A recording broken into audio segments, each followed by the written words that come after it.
పరిహారం ఏమైనా మనం చేసుకోవచ్చా అంటే ఓం శనైశ్చరాయ నమః అని చెప్పుకుంటూ నవగ్రహాలని ప్రతి మంగళవారం ప్రతి శనివారం ఒక 19 ప్రదక్షిణాలు చేయండి.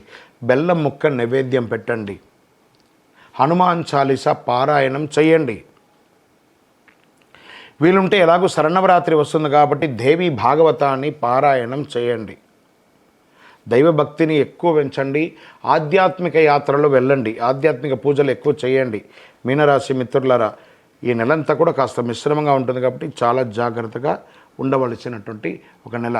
మీ వయస్సు ఎంత ఉందో అన్ని దీపాలను మీ యొక్క ఇష్టదైవంలోనో ఏదైనా దేవాలయంలో వెలిగించండి.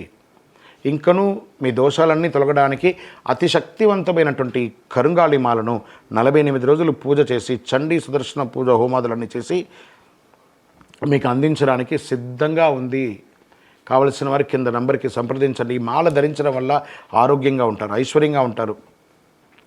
గ్రహ దోషాలన్నీ కూడా తొలగిపోతుంది. సామాజికంగా గొప్ప మర్యాదలు పొందుతూ ఉంటారు.